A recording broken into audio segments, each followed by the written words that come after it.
welcome to C is for Columbia, episode 9. We have a great show for you today. Last week, we were talking about children's lunches, China, and childhood as it evolves in society.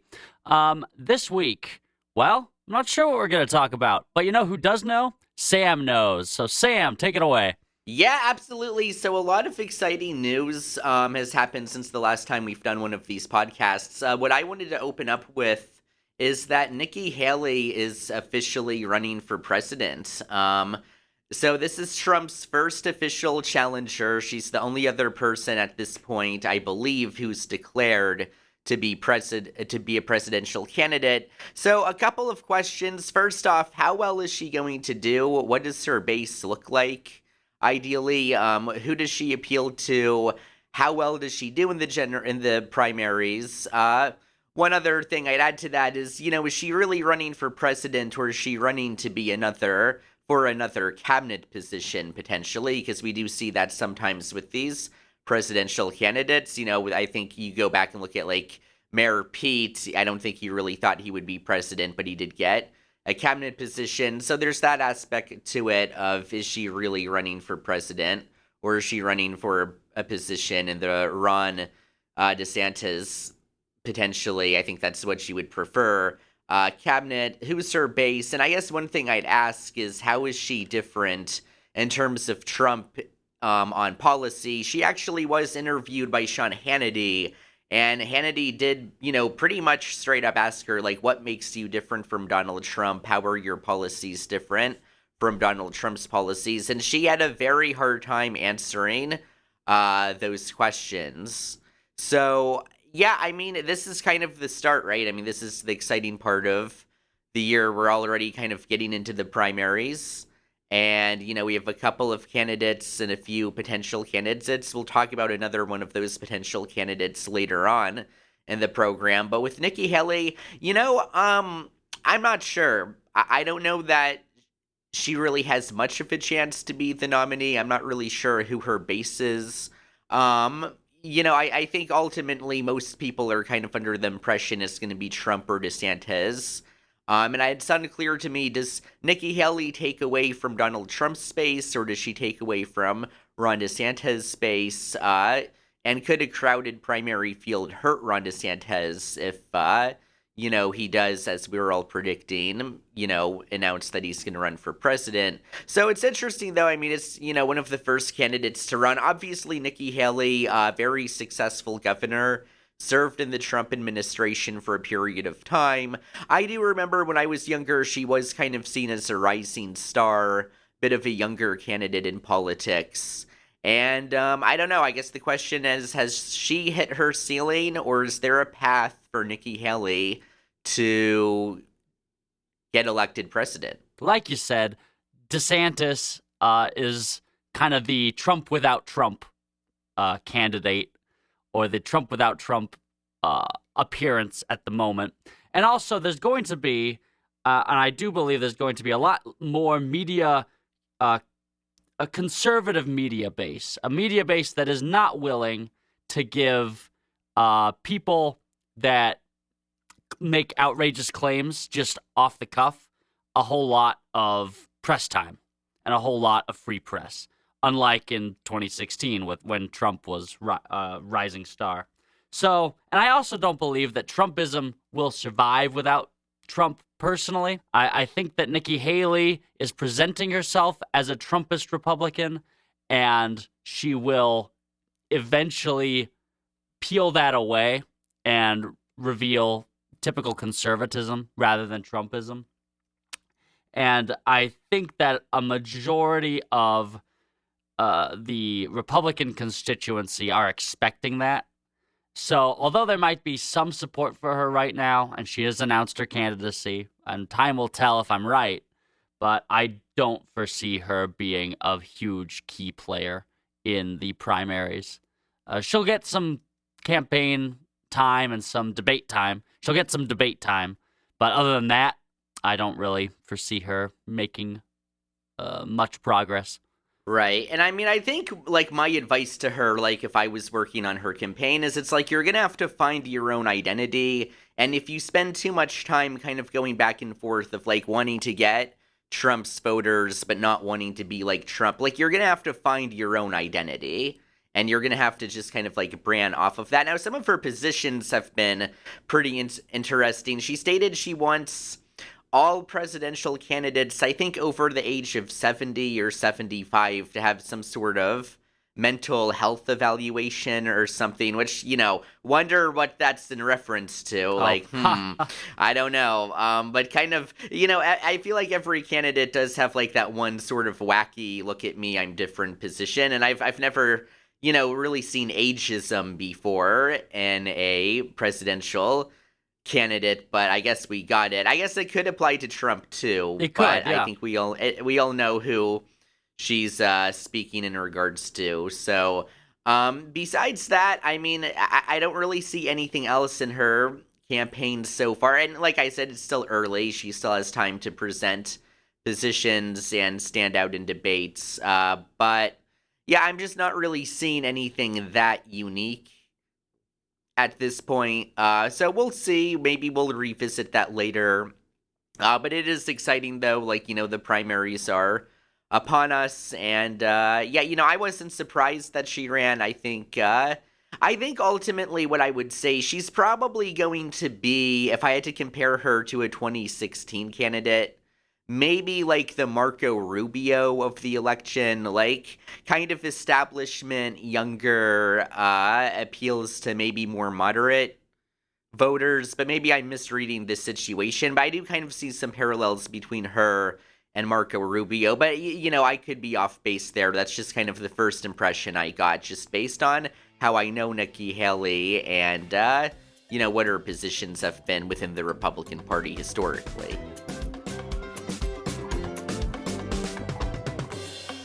So, going back to what we were talking about, Nikki Haley, did you see Don Lemon's controversy about what he said about Nikki Haley that got him like briefly suspended from CNN? From CNN, what did he say? So basically, it was in regards to what I was talking about previously, how like Nikki Haley wants to have mental health evaluations for candidates who are like past their prime, like in their 70s. And Don Lemon said, well, Nikki Haley's a woman, and if you're a woman and in your 50s, you're past your prime. And that got him in a bunch of trouble. He got Gotcha. like a little vacation from CNN. They decided not to fire him, but they decided to like give him some training basically on sensitivity type of stuff. So Don Lemon got in a lot of trouble. So Nikki Haley's campaign right off the bat got us some interesting controversy. Right. Yeah, I'm kind of surprised they didn't just fire Don Lemon personally. They probably can't. Don Lemon's a bit of a big name in CNN. Well, at least they can't for that reason. They might if he really stepped over the line. But for Yeah. misspeaking, I doubt they would fire him. They'll just, like you said, give him some sensitivity training, which basically is take a vacation and come back in 2 weeks, and then this will all blow over. Yeah, absolutely. But that was kind of interesting. So that's all I really had to say about Nikki Haley. But like I said, we'll see where that goes. Maybe we'll be surprised. Talking about another presidential hopeful, Mike Pence. He was in the news. Mike Pence. Mike Pence was in the news recently. We kind of have a Republican candidate theme today, if you've noticed. Mike Pence was slamming Republicans who were supportive of Vladimir Putin. He called them Putin apologists, and while criticizing the Republican Party, he didn't attack Donald Trump directly, and he also criticized Joe Biden for being too hesitant on giving aid to Ukraine. So this is another kind of interesting thing. Mike Pence has kind of seemed to show that he wants to run for president too. And, the idea I get with Mike Pence, he's kind of like an old school neocon, like kind of a Bush era, tough foreign policy, socially conservative Totally. type of guy. I was surprised actually way back in the day when Trump made him his running mate. I didn't think it was like a, a good pair. But yeah, I mean, Mike Pence, I can't imagine he wins, Hmm. especially when a good chunk of the Republican Party wanted terrible things to happen to him on January 6th. But yeah, it's just, besides being vice president, I don't really know like what appeal he has. It's unclear to me. I guess he appeals maybe to evangelical voters, and Right. maybe he Right. appears to people with kind of like that old school neoconservative thought. I have heard John Bolton may also run, who's very neoconservative. But yeah, it does seem like Pence is trying to, maybe for the sake of just saving his own reputation, distancing himself from the Trump administration and kind of criticizing that wing of the party. So, another presidential hopeful out of Mike Pence. And yeah, so I'm thinking is we're going to see a few other names kind of pop up, and we'll wait for those names to kind of announce or hint as we bring them up. But I mean, what do you think in regards to like Mike Pence's strategy here to kind of criticize like the more, I guess you could say, extreme base of the Republican Sure. Party? I guess the alternative right, as they Sure. call it. I think that Mike Pence is probably hedging his bet on the fact that he was a vice president, and that is enough to give him some leverage within the party, whether or not he's trying to run for president. I don't know whether he's trying to run for president, but he is speaking publicly on these national issues, which he feels that he has some leverage on. As a previous vice president who was very controversial in the sense of he was Trump's vice president at the end of Trump's presidency. Mike Pence is seen as a character who moved away from Trump, pivoted away from Trump.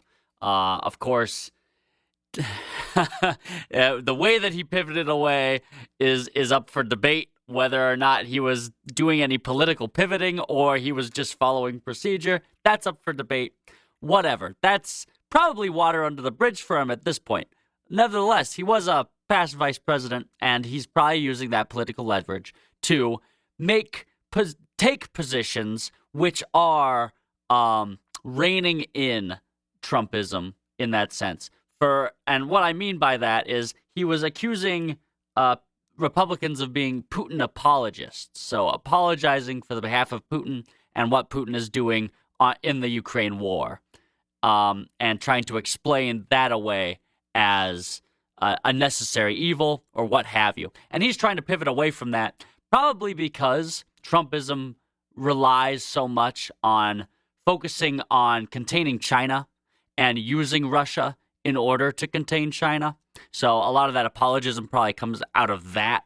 A lot of that apologistic rhetoric comes out of that.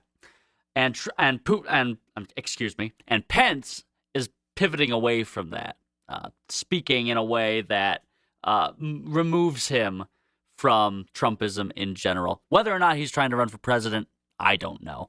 But at least he is seeing his position on the national stage in a manner that he has some leverage in order to talk his own game and talk his own positions and talk his own neoconservative values versus Trumpism as a whole. Some of this is just political pivoting. I don't know that Mike Pence is like this great statesman who, wants he wants to kind of posture himself as I saved democracy from Trump. And so, yeah, anyway, we'll revisit that. I think Mike Pence is going to be a name that's going to pop up. That will be interesting. And yeah, like I said, so we got, two potential candidates here. There's a few others. I've heard maybe Chris Christie, which, he really should have run in 2012. I think his moments a bit past at this point, but we'll see. We'll kind of revisit that as we get closer to the election. But very exciting. I mean, I can't believe it's already 2023. Feels like 2020 just happened. And what an election that was with everything that happened with January 6th. I mean, it doesn't stop. But we'll move on and maybe revisit that at a later time. So, something I wanted to bring up, we have talked about abortion on this show. We have. So, there's been some developments in Georgia. Georgia Republican lawmakers have introduced a bill to make having an abortion a homicide. So I guess what I bring up is, to what extent will abortion be criminalized? now that Roe versus Wade has been repealed? And what are the long-term political implications of this? Does it help or hurt the GOP? I think we did kind of touch on this on a previous podcast, is that the Republican Party are overestimating how socially conservative the electorate is. I don't think most people in Georgia or most people in the United States think that if you have an abortion, you should be charged with a homicide. Since the repeal of Roe versus Wade, it's opened up a lot of, especially these local governments, to go ahead and, have these kind of, very social conservative laws.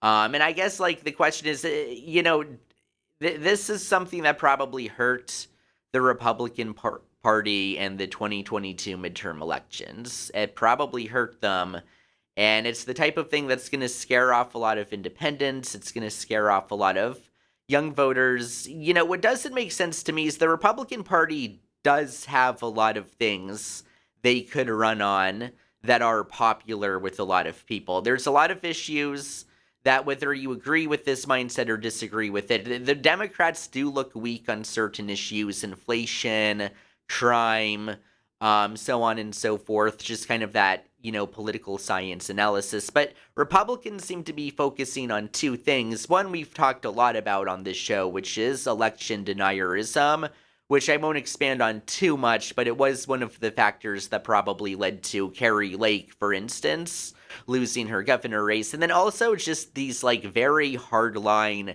anti-abortion, make abortion a crime type of laws. And it's just, like, from a political science standpoint, it just doesn't really make sense to me why they're focusing on these, like, very unpopular positions when the Republican Party does have a lot to run on. Joe Biden is a weak president. In theory, the Republicans could win in 2024, and they probably should have done better in 2022, but they're just shooting themselves in the foot with these, like, hard right anti-abortion type of laws that are just, like, scaring away independents, scaring away more moderate Republicans who might be willing to vote for a centrist Democrat like Joe Biden. And it just doesn't make sense to me, and I can't tell if this is virtue signaling. Is this, like, a serious policy that, Georgia lawmakers, like, think that could pass and would be good for their state? It's unclear to me at this point. Yeah, I guess it's unclear to me as well. I mean, regarding Roe versus Wade on the whole, I do think, like you mentioned, it kind of did open the floodgates for local and state governments to start acting in ways that they would not have acted before with Roe v. Wade on the books, in order to prevent access to abortion or to restrict access to abortion, or to, in this case, make it a homicide, like you said. Make certain forms of abortion a homicide is what I imagine. Is it all abortion would be homicide? My understanding is it's across the board. Okay. So that does seem rather extreme, and that seems to be taking a very hardline stance. Is that bill, has that been brought to their state Congress, their state legislature, or is that going through? Is that bill going to become law? The Georgia Republican lawmakers have introduced a bill, and this was pretty recent. So at this point, it's not like it's like on the verge of being passed and we're waiting for, like, a governor's veto or something. We are still in the very provisional. So, I mean, chances are, like, it probably won't pass, but it's still very interesting that there's, like, at least an attempt. Yes, that sounds, so insofar as it's been introduced, that bills get introduced for different reasons all the time. Many bills get introduced knowing that they will fail at some point. They might fail in committee. They could fail for a whole number of reasons, but in introducing it, whoever introduced it, whatever interests introduced it, might be able to pivot public opinion a little bit. Like, we're now talking about it, at least. So they might be able to pivot public opinion, even if there's no chance of that ever passing. But regarding the abortion issue, and the Roe v. Wade issue, because really, abortion in general, in America, hadn't changed significantly until Roe v. Wade got overturned. And I think that stopgap between where states wanted to be in their legislature regarding abortion and what Roe v. Wade was allowing states to be. Once Roe v. Wade was removed, there's almost a momentum carry where extreme things get pushed forward because of the extreme change that has appeared to have happened. This 50-year-old court case, Supreme Court case, being overturned. And that can move apparent positions to really far extremes. Sometimes those apparent positions could be moved to those extremes in order to garner support for the opposite. You just don't know. It's very hard to tell with things like that, especially if the bill has been introduced and hasn't even become a law. But regarding Republicans and how they're running, it is kind of odd to me. The ones that get the national press, at least, they're kind of kooky. They're a little bit more out there. They're not as mainstream conservative, and they're more on the fringe of conservatism. Of course, the media is going to focus on those because that probably is what sells, to be honest. That is probably what gets eyeballs glued to the screens, regardless of whether it makes them vote one way or the other, or it's, like you said, scares independence away. It does. The media attention surrounding it will sell. It'll glue eyeballs. And perhaps the Republican Party as a whole would prefer that not happen, that those rather contentious issues like abortion or election security, so issues like election security or abortion, perhaps a lot of the conservatives within the Republican Party would prefer those issues not be talked about, and they'd prefer to run on issues that people that they believe will get support. Things like immigration. Republicans poll very strongly compared to Democrats. Or inflation, like you said. Inflation, I think in the last cycle, inflation was a rather rising important issue, and it kind of, in polling, dropped down in significance a little bit, but not that much. One thing they probably don't want to talk too much about is healthcare and abortion, of course.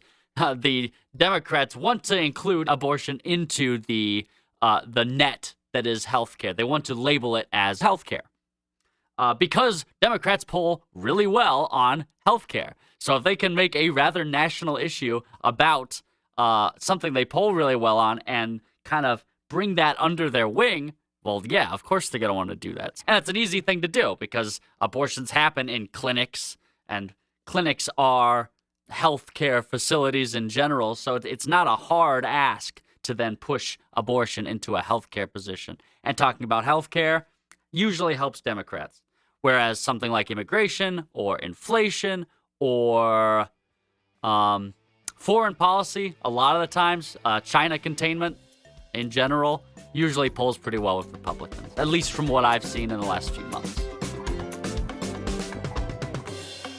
So moving on from that, one other issue I wanted to bring up. So this is kind of fun. So we're both from Indiana.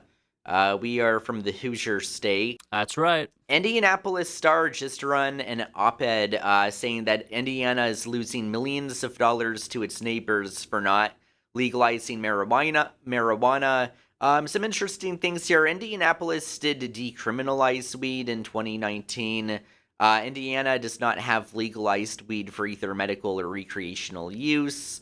They're also a little conservative on other drug issues, like, for instance, they've banned needle exchanges, which has led to an increase of HIV. So for our home state of Indiana, Indiana does not look like they ever have any interest in legalizing marijuana. Concentrates such as hash oil are actually considered a felony in most parts of Indiana, besides Indianapolis, which did decriminalize marijuana.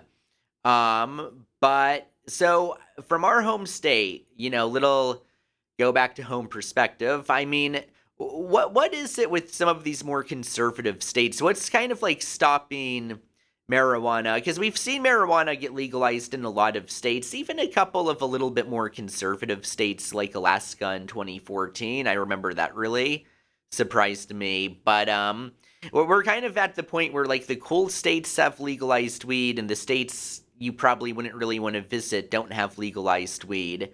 So, I guess from, like, a cultural issue, it's always been very unclear to me. I've lived in several states with legalized marijuana, including Arizona right now, which legalized back in 2020.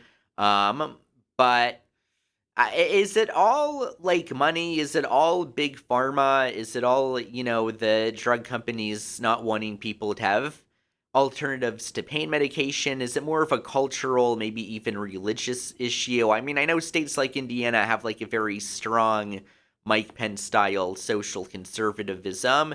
I wonder how much of that is just sort of like in the fabric of, those cultures and those societies. I've always kind of wondered, Indiana, it's just they don't seem to really want to get on board with legalization. And I always kind of imagined, like, with states like Indiana, we'd probably have to wait until it's legalized on a federal level before they ever consider doing it individually. Yeah, it's just, what is it like? We're kind of getting into a pivotal moment of the legalization debate. Where it's like a good chunk of the country has legal or at least medical, and then some states just don't. Where do we go from here? Like, what's holding states like Indiana back from passing these kind of more pro legalization or at least decriminalization policies?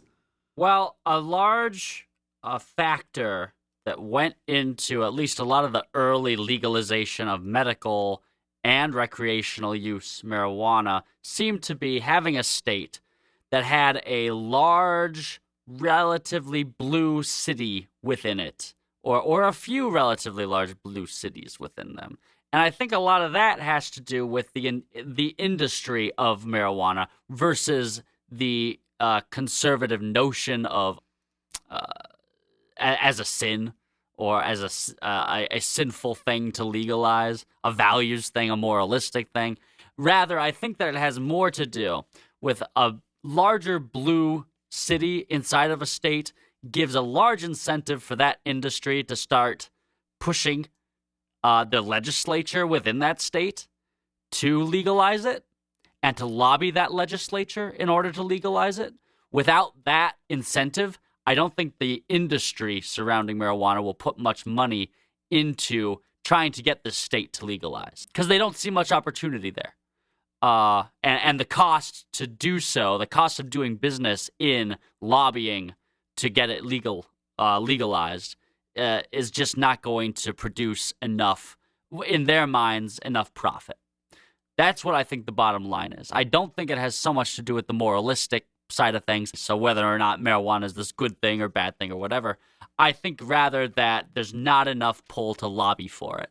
That's my view. As far as Indiana goes, they might be right. They probably have researched whether there is reason to dump money into Indiana politics in order to lobby to get that law changed or to get marijuana legalization on the books. It is kind of funny that in Indiana, at least where I live northern Indiana, Michigan has legalized it and Illinois has legalized it. So we're kind of surrounded now by states that have legalized recreational use marijuana. And I am sure that it pours over into Indiana. Don't get me wrong. But I think that the industry still doesn't care enough to change the law or lobby to change the law that is on the books. Probably because they do not see a whole lot of incentive to do so. And that's my view. I believe Ohio has legalized it. So in 2016, they legalized medical marijuana in Ohio, which, to be honest, most of the times is just as good as legal. You just have to go through the pain.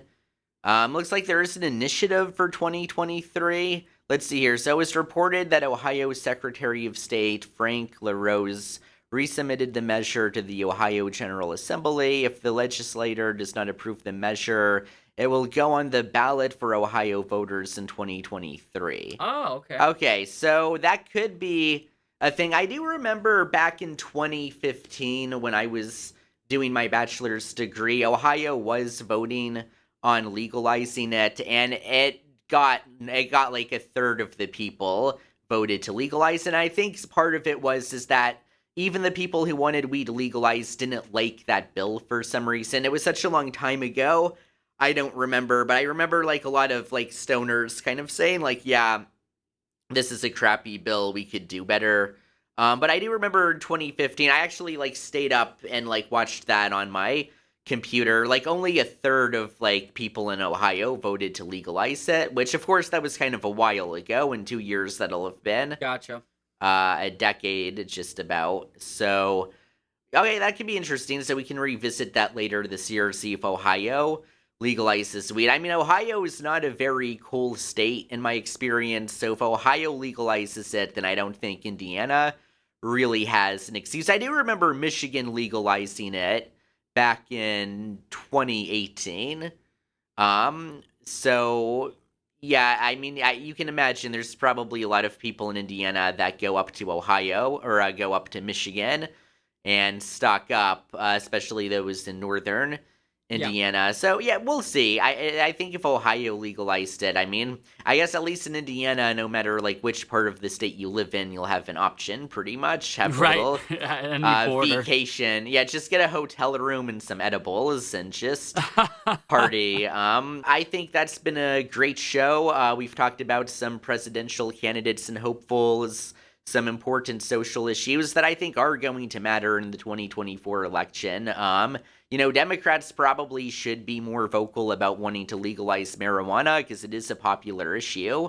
So we'll see if they go ahead and do that. Ted, do you have any final thoughts? Well, as Ohio goes, so goes the rest of the nation very often. True. And so if marijuana becomes recreationally legal in Ohio, I think that will paint a very positive picture for those who wish to imbibe in other states, where it's not legal still. And that is my closing remark on that. Everyone out there, I'm so glad that you listened. Did you agree with us? Did you hate what we said? Did we make you mad? Are you coping? Are you seething?